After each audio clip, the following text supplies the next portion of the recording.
Hi, I'm Laura, your connection coach. Have you ever felt lonely? In a world that feels increasingly divided, it is more important than ever to find ways to connect with others. Loneliness is a common experience, but it doesn't have to be a permanent one. On the Bliss Republic podcast, we explore all the ways we connect with each other and discuss the benefit of having strong relationships. We believe that the key to overcoming loneliness is connection. My guests come from all walks of life and will hear about their unique experience with connection. Whether you're looking to deepen your existing relationships, build new ones, or simply feel more connected to the world around you, the Bliss Republic podcast is for you.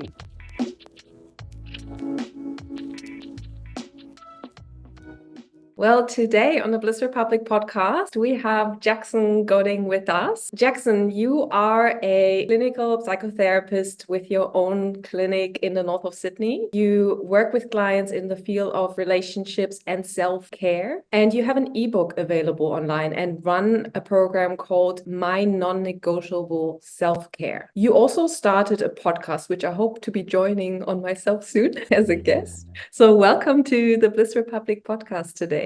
Hey, thanks so much for having me. It's nice to be here and I'm keen to connect. Great. How have we actually met? I think our Instagrams kind of did this thing where it's like, you should connect. Yeah, yeah. Yeah, I think you popped up and I was like, hey, you do a lot of cool things. And then I think you were friends with a couple people online as well. Really nice guys down in Manly. And there's a lot of healers down there, which is also really cool. Yeah.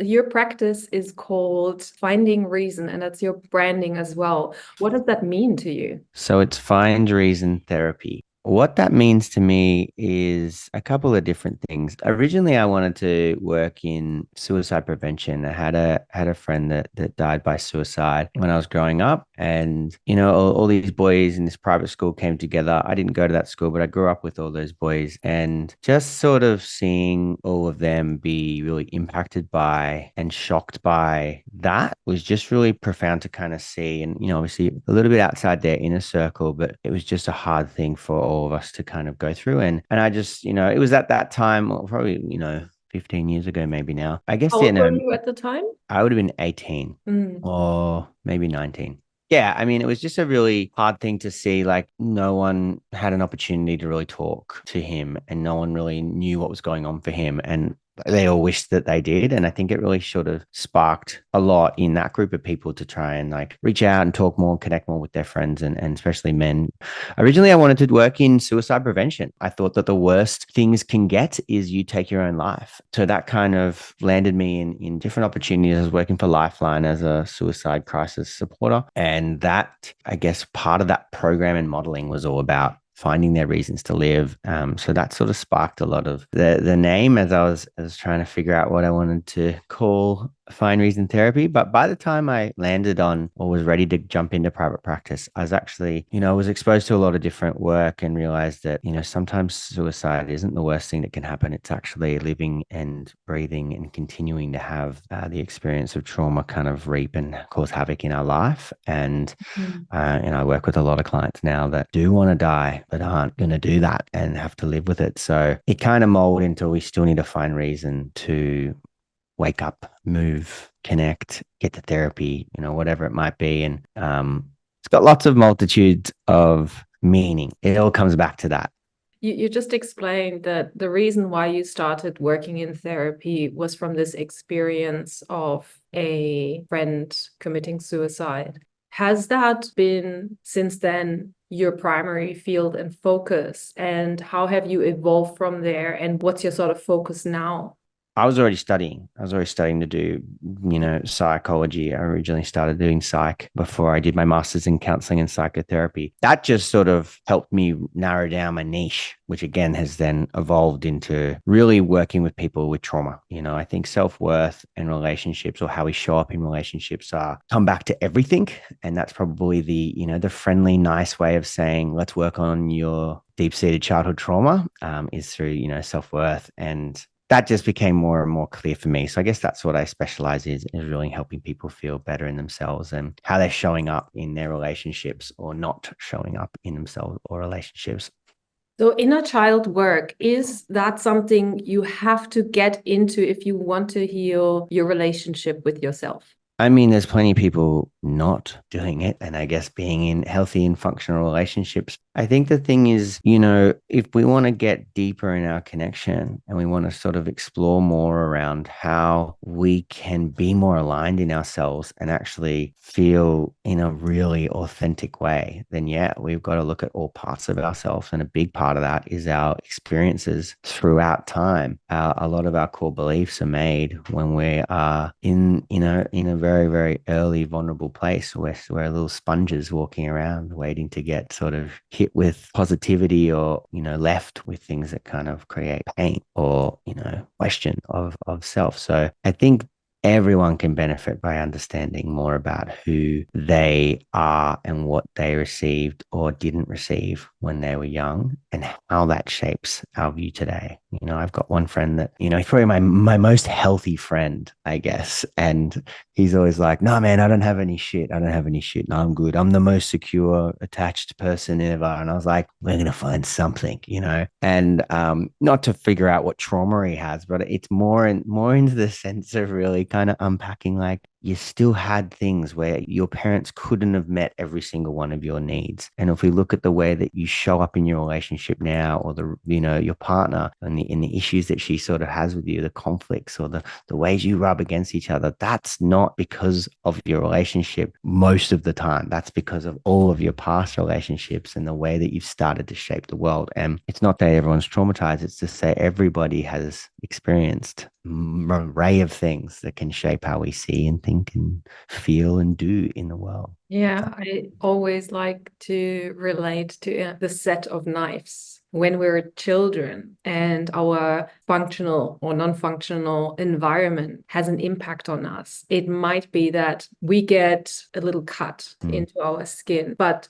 that's the first time this happens to us. So we code it in our mind and our brains and our behavior and our emotions into this is what love looks like, right? And then later in life, when we grow older, because of the coding, we would then go and buy a set of knives and we would use this set of knives against ourselves because we believe that's what love is. It may not be the case that it is as severe as a set of knives. Maybe it's just a set of spoons, but still there was an impact and programming that we need to look at. Yeah. I guess the why I sort of do what I do, I guess it's really coming back to like my own self-worth and how I showed up in relationships. And I guess the exploration of my own work. And yeah, I think those set of knives, as you sort of talk about it, it's like I had lots of little marks all over me, cuts that I just didn't really think about and I didn't really understand.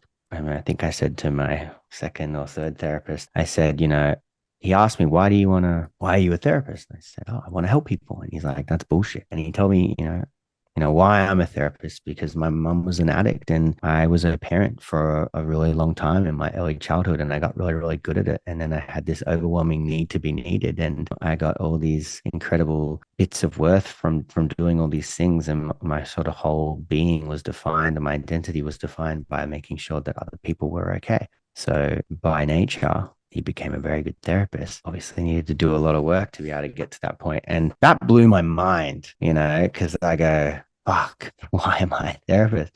I wouldn't be here doing this work if I didn't figure out that I have to look after me and that, my worth is actually comes from within. My story is really built around needing to be needed and having needs that weren't met, and then finding ways to feel good enough and lovable and that I matter. And when that wasn't necessarily emotionally given, I definitely was provided a lot and given a very, very privileged life, but the emotional need just wasn't really there in a way that I needed it through lots of different sort of, lack of boundaries or lack of nurturing care in the way that I probably now very much cherish. I sorted out in other relationships. I sorted out in others and in my achievements and my successes. So my worth was very much based externally. And as I started to enter into relationships, I'd get very enmeshed. I'd very codependent, What would that look like? Can you give some examples? I'll give you my favorite analogy. Let's say you and I are in a relationship and I love you very much, I love you very dearly. And I'm also codependent. Is if you're cold, instead of offering you my jacket, this jumper that I'm wearing to keep you warm, which maybe a normal person that doesn't have codependency or doesn't have this self-worth that's based on everybody else would do, is instead I would light myself on fire and sit next to you and keep you warm. You'd be great. You'd feel very warm.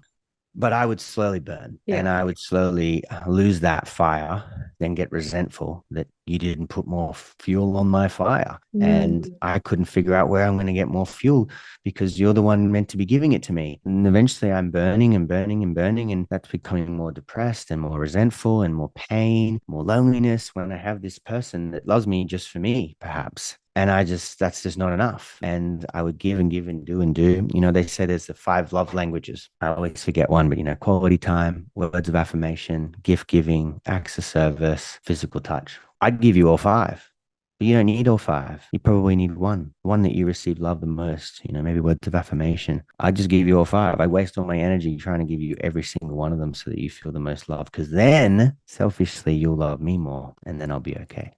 I would like to go a bit further into the area of suicide. Why do you think in especially Australia, the rate of suicides amongst men is as high as it is?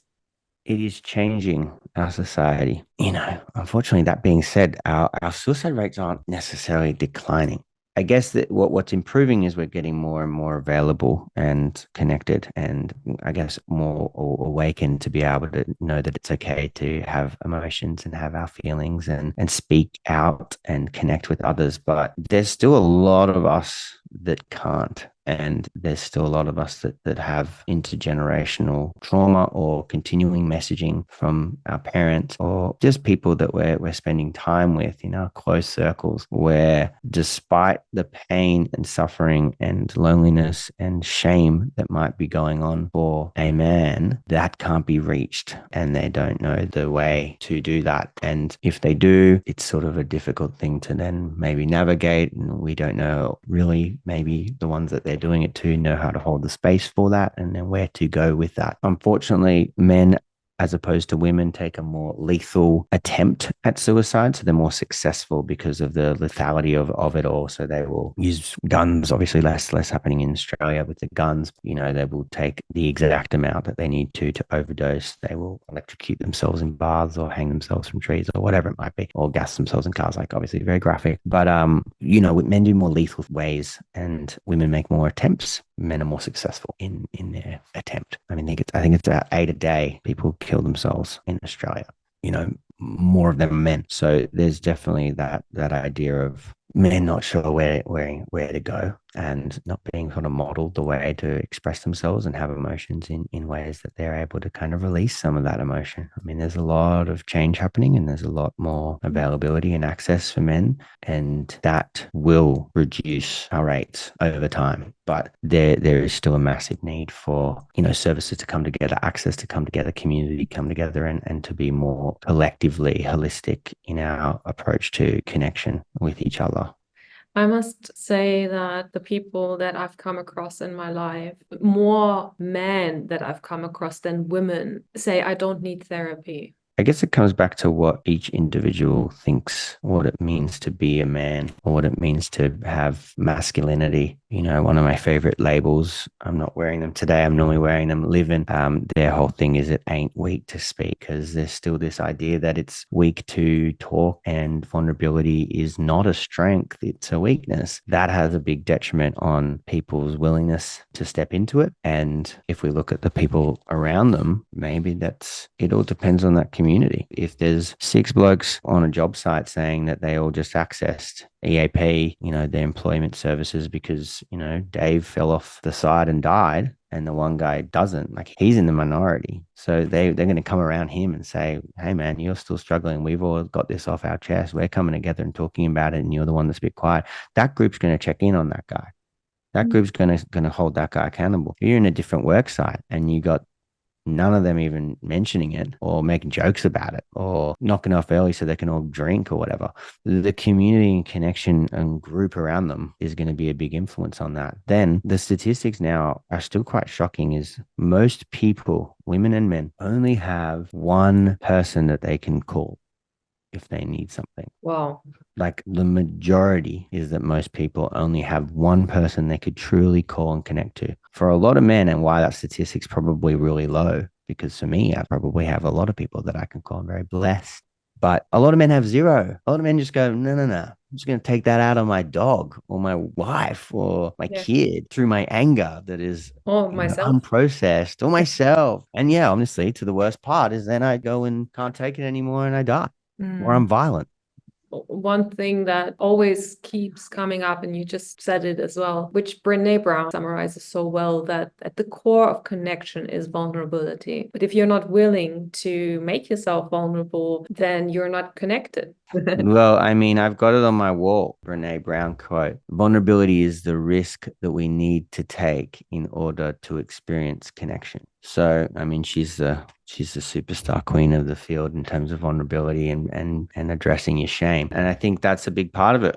A lot of people are walking around shame based to their core. They carry shame, whether they're aware of it or not. It just leaks out of them. And I think that compassion, being vulnerable, and connection, ultimately connection, leaves nowhere for shame to hide in the dark and jump out. You know, it is a way of making shame into the conscious instead of being unconscious. It's a way of silencing it and softening it. It's a way of allowing that inner child within us who's scared, and we're sort of denying their experience to actually come out and go, it's a bit more safe out here. Maybe I can play. Maybe I can say the things that I want to say and feel the things I want to say. We got to create that environment for ourselves. We need connection and community to create it in its fullness so it can flourish.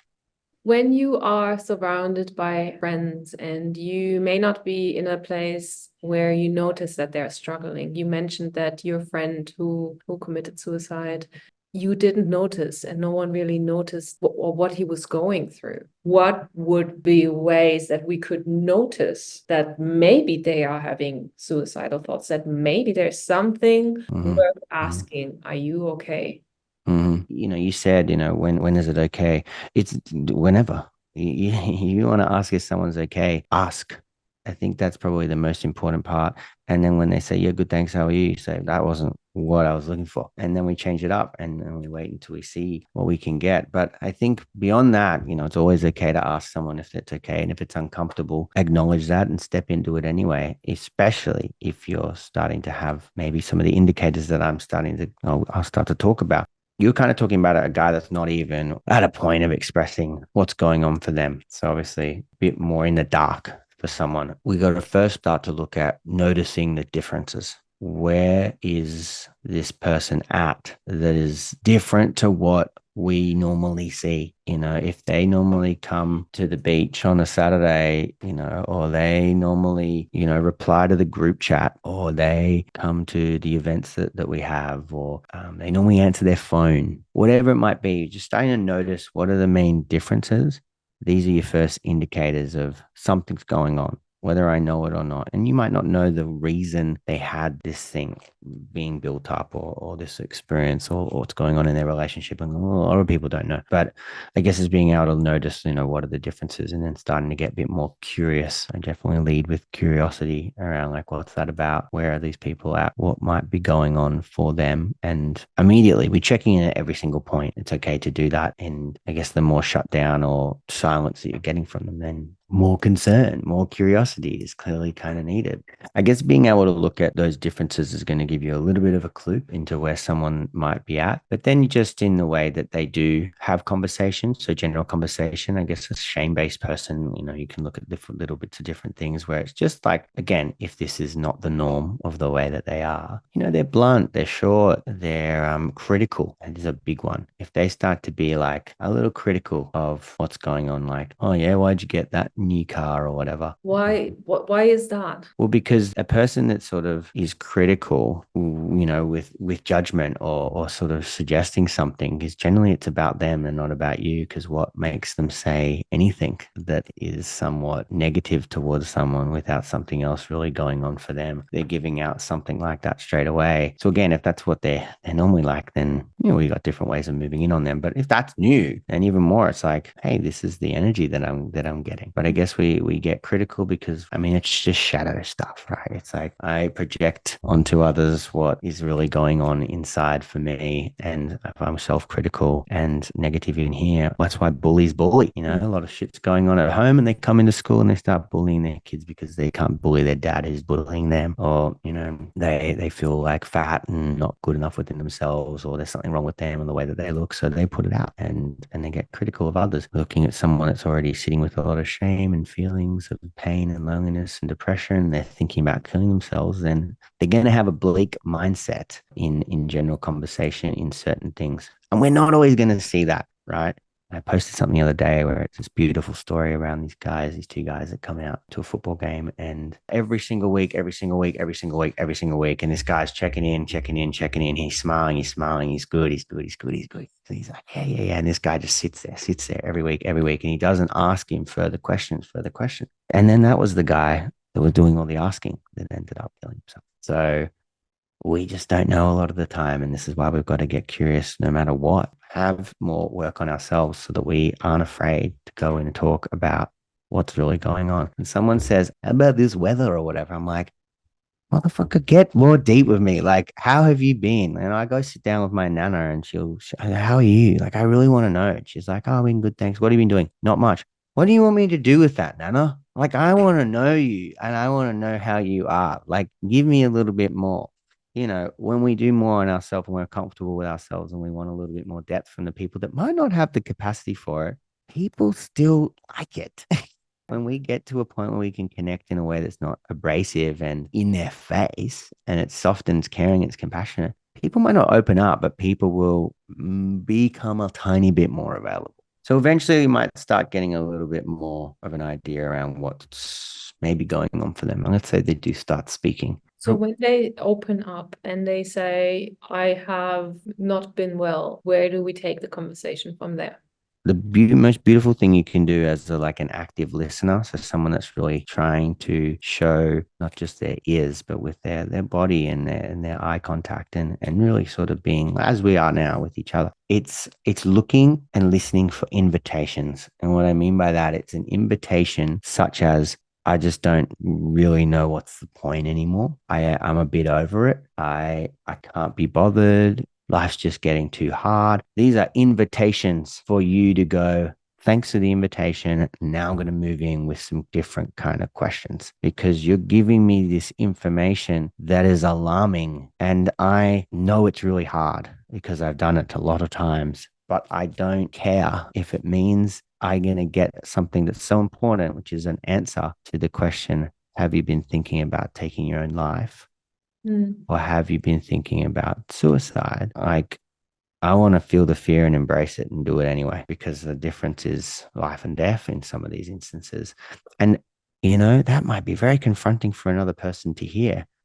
But how much they know that you care about them is going to smack them right in the face, right? And they might be, I'm very happy to be incredibly wrong, but I still want to ask when I'm getting invitations like that. People know that when they say stuff like that around me now, I'm not thinking about suicide. Like all my clients will say that to me. A lot of my friends will say, it's like, it's all too much or whatever. And I'll go, this is enough invitation for me to check this out with you because I don't know. And that's what we need to step into a little bit more, is any sort of invitation that gives me enough information to go, this is something that I want to get curious about. And I want to have this compassionate inquiry as to what that means. And I might get a little bit more from them. You know, what do you mean by that? Oh, like what's going on? But then I'm going in, then I'm moving in on that question and I want to know the answer. So if the answer is yes, I've been thinking about suicide, where do we take it from there?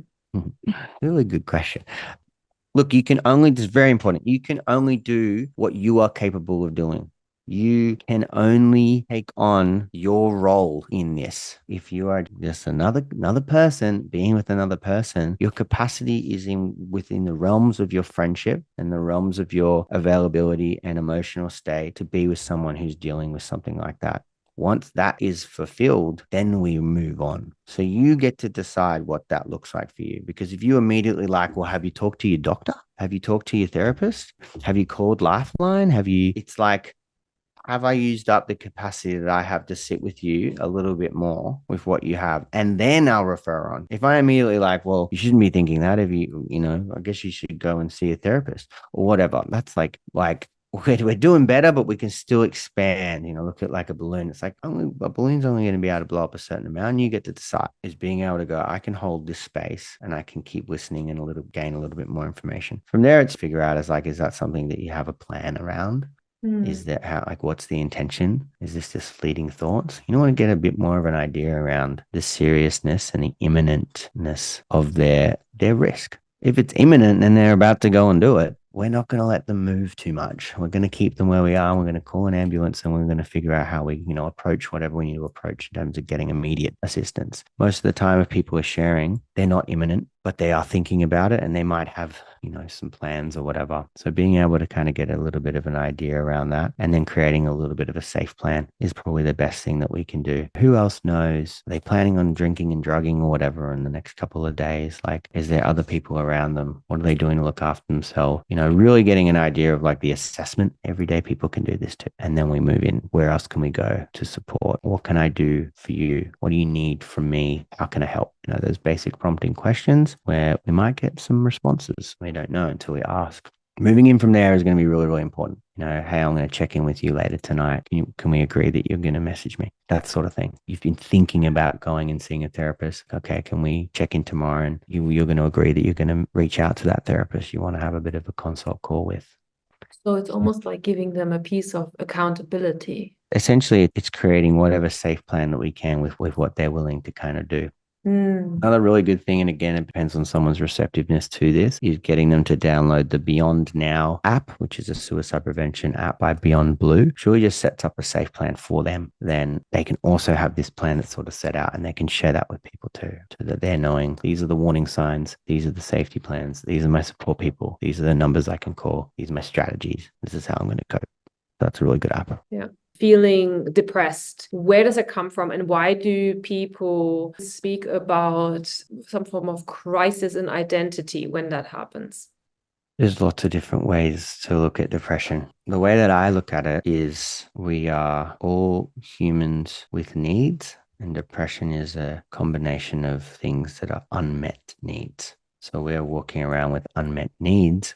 We don't have belonging, we don't have connection, we don't have emotional intelligence or emotional nurture in our life. We don't have comfort. We're not doing things for ourselves. We're not sleeping. We're not eating. We're not exercising. All these needs, these fundamental basic needs, if they're not operating well, connection being probably the most important, that's just not how we're meant to operate, right? That's not how we're meant to be. So naturally, we're going to start to live in that way.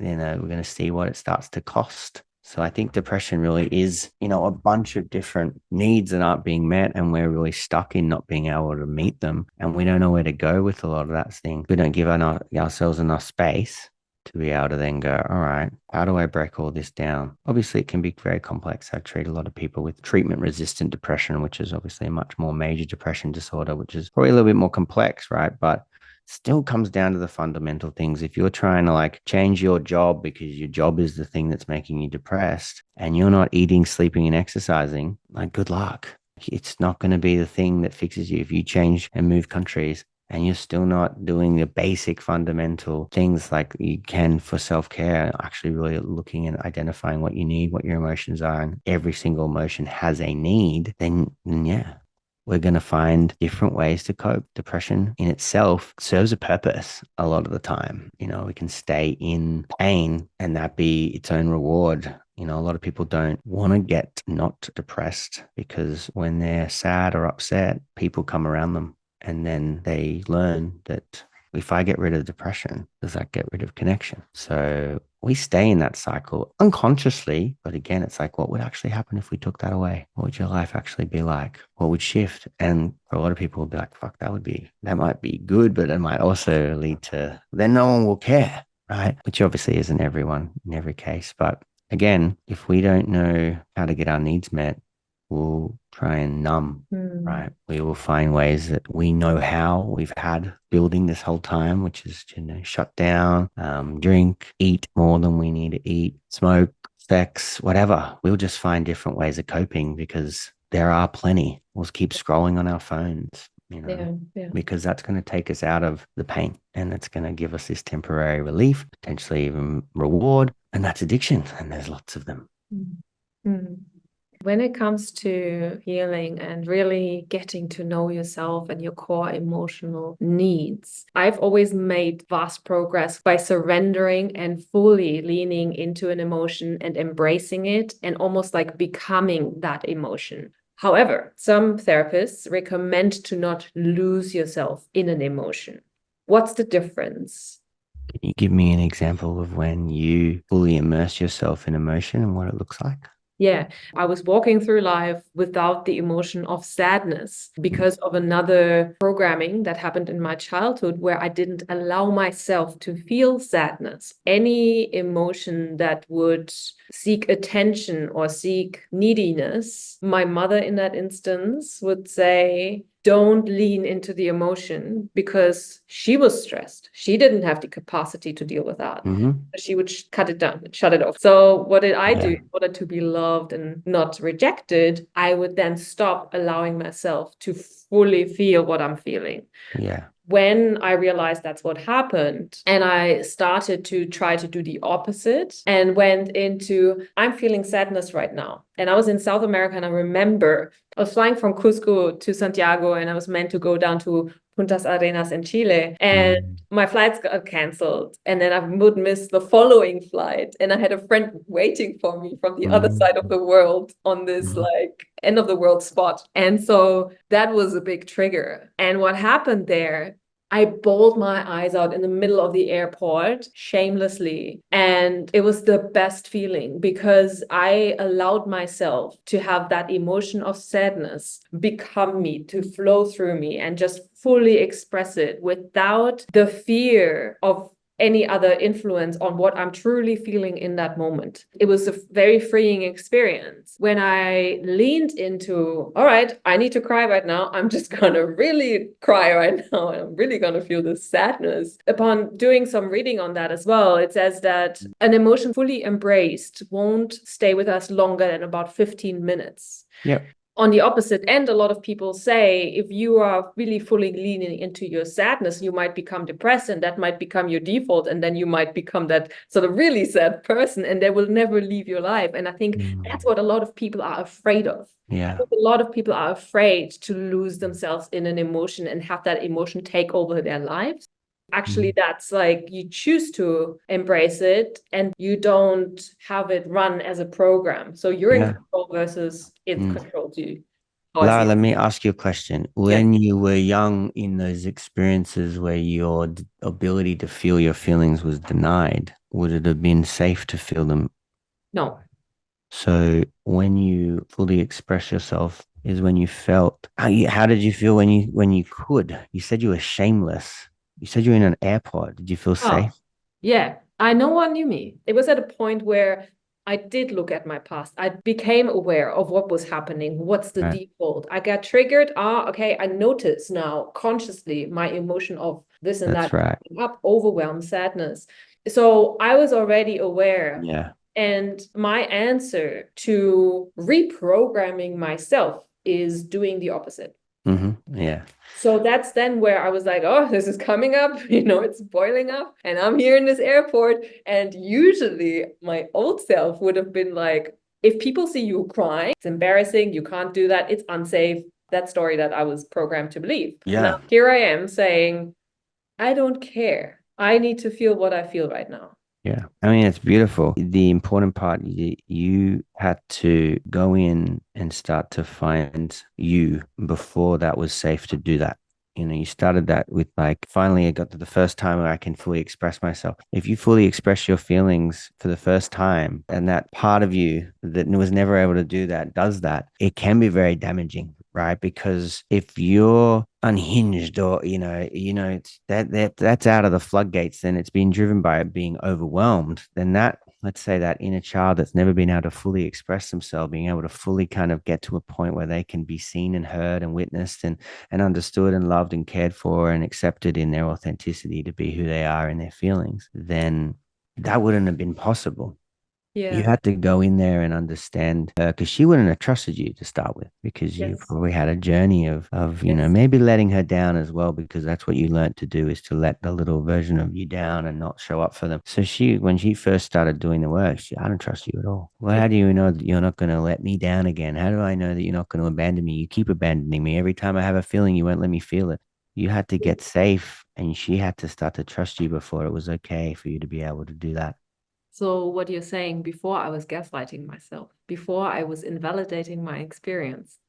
You unconsciously would have been letting yourself down because that's what you knew how to do.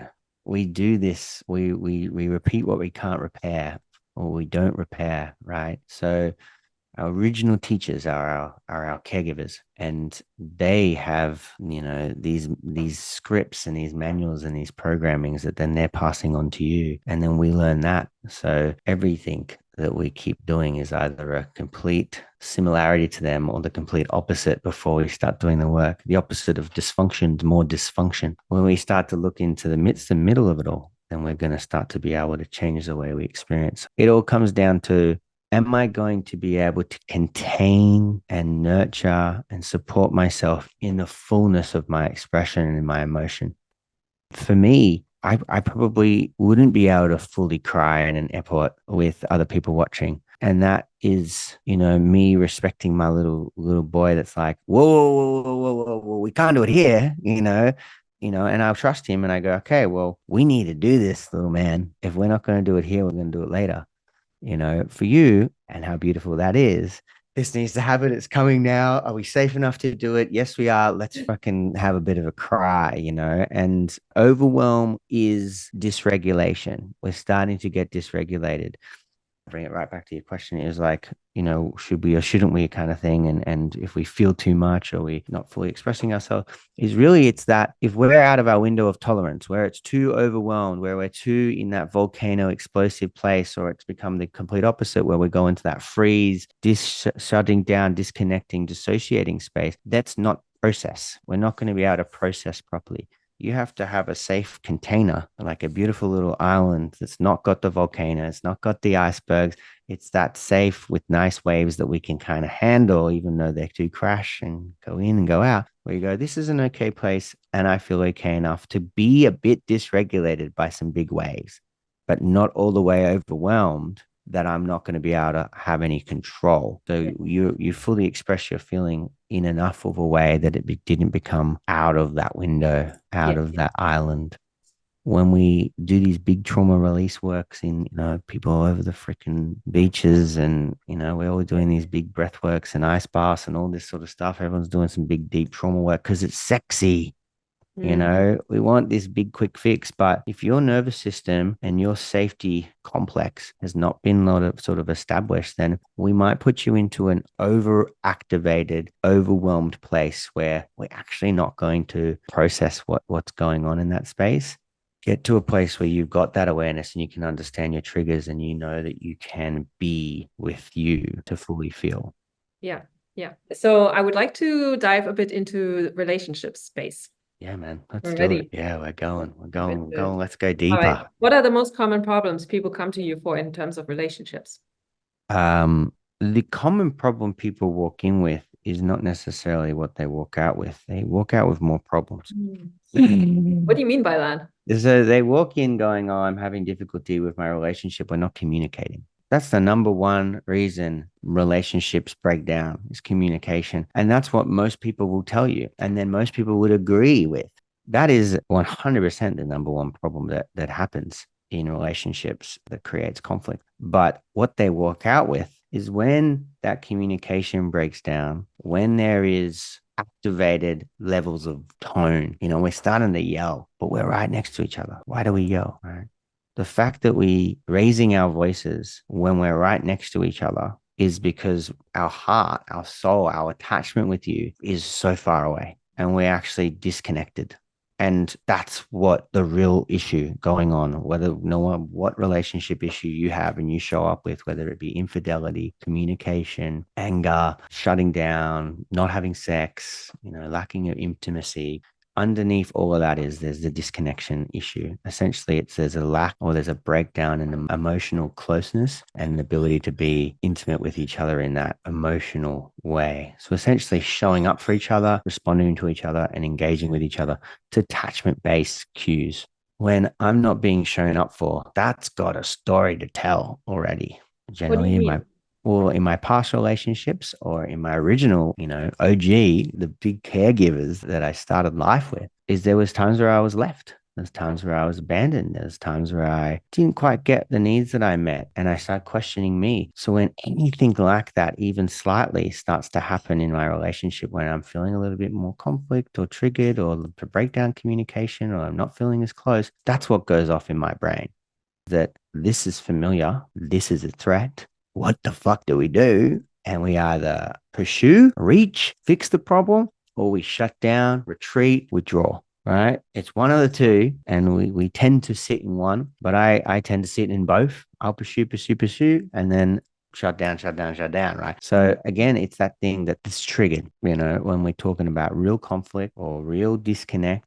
That's what's going on. We all need those three fundamental things. We need to know, are you there for me? Are you going to respond to me? And are you going to engage with me? That's the number one issue of relationships. When those things break down, we think we're fighting about different shit. We're not. We're fighting about the exact same thing in different ways with different stuff on the surface. Me and my partner fight and we go, I just don't feel like I can talk to you. And I go, I don't think I can talk to you. You're not someone I can talk to. So we both want to be able to talk to each other. We both feel like we can't talk to each other. So we both feel alone. We both feel left. We both feel not loved. And we start to create the story in our head that we're not good enough and that they don't want to be with us and we don't matter. Same thing expressed in a different way. You shut down, I shut up and get up and up and up. Why are relationships such a big catalyst for healing? You got lots of good questions today, Lara. We're meant to be together. We're meant to be in a relationship. It's how we're brought into the world. I used to think that you have to love yourself and heal yourself before you enter into a relationship. And there's a part of me that still does think that. But the more we do on ourselves, the more that we can then bring to the relationship. So the more work that I go and do, it's for the ability to go and connect because I feel better in me. Now I'm still number one, but that number one is operating so that I can be in the world. And when I'm in the world, the way I want to be in the world is I want to be in a relationship and I want to be in connection. Because you don't have to be in some sort of intimacy. I do think we're bound for it. It's any connection, any relationship, whether that be family, friends, or lovers, right? Once we step into the relational part of things, we're going to start to have opportunities to do things in a way that being on your own won't be able to fully do, but it will be able to get you a long way to join that team to then do further work on you. I mean, there's lots of different quotes essentially, but one of them is if you don't work through your shit, your relationships will. Because it comes up. There's such an opportunity for healing and closeness and togetherness that if we want to do that, we have so much potential to express ourselves. A relationship is you bring all of your shit into the relationship and then I bring all of my shit into the relationship.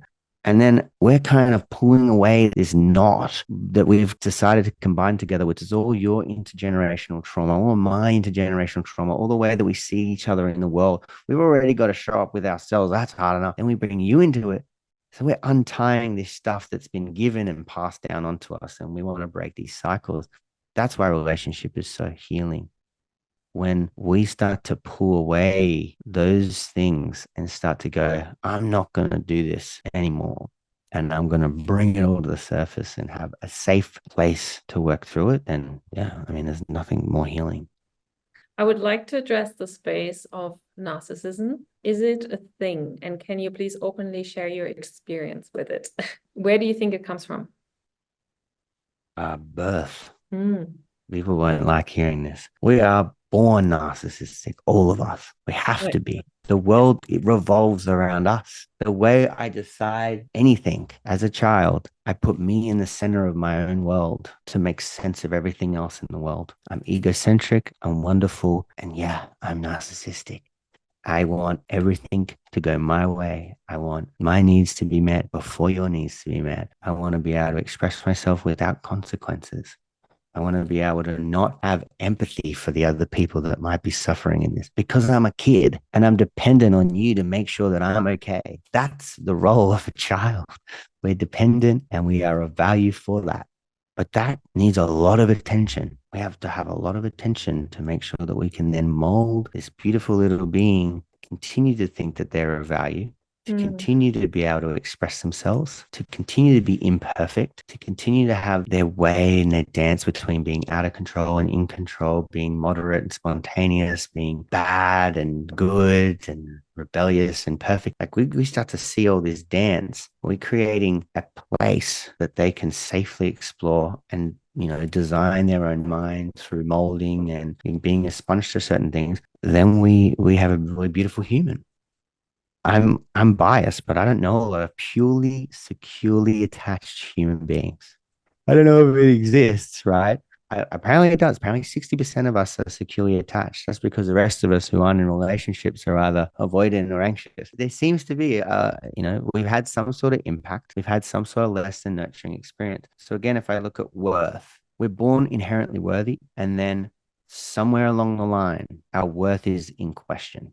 I start to question my own worth. Just as you said, little Lara, not being able to express her authentic self, chooses attachment over her authenticity because without the attachment, she'd die. Of course, we're going to drop out our authenticity, right? But therefore, it is not appropriate or it's not safe or it's not good enough for it or I'm not lovable if I show this sort of part of me. I think I have to be a certain way. Worth is then not inherent anymore. It's questioned. So I look at codependency and I treat codependency. It's the different side of the same coin as someone who is narcissistic. Can you explain that? If I get a lick of the coder instead of the narcissistic, then I can still be very, I guess, needy, and I can still be very out of control in some of my anxiety and feelings of shame and I guess pain and anger when I don't get my needs met. And the way I do it is I'm just going to people please the shit out of you until you love me. I'm just gonna do whatever it takes to make sure that you're okay, which ultimately means I'm okay. I'm gonna figure out how to fully operate my comfort by making sure everybody else is sort of good. And if that starts to not go well, then we see these other parts come out where we reach in a way that's like, no, I need this to come back. And that's when we see these little tendencies come out where, hey, this person who's the most amazing person we've ever met, this big people pleaser, do anything for you, give you all their clothes off their back, can be nasty. It's because their attachment's threatened. So they have this ability within them, we all do, to be selfish or be acting in a different way because we're not getting these needs met. Narcissistics is a different side of the same coin where their MO is much more different. They want to hurt, they want to push, they want to, put all this heat onto different things. And that can be very much taken in a much more extreme way, exploitative way, manipulative way, where they lack empathy and all these things, as we sort of know about the traits of someone with narcissistic tendencies. But the goal is the same. I want to feel worthy. I want to feel good enough within myself. I don't want shame to drive me. So I'll do what it takes to not be shame. I think everything comes back to that. What we have in this society is an ability to label whoever the hell we want to label. Yeah. People have narcissistic tendencies. That does not necessarily mean that they are a narcissist. It actually doesn't give any of the properly diagnosed, very, very unwell, highly extreme categorization of narcissism. They actually are people with diagnosed legitimate mental health conditions where they meet all the criteria, whether or not they're in treatment, that sit in a really different boat to the people that we might be projecting. It's like, this is narcissistic, you're being narcissistic, rah, rah, rah, rah, rah. It's a buzzword. But it's a very dangerous buzzword, I would say. Absolutely.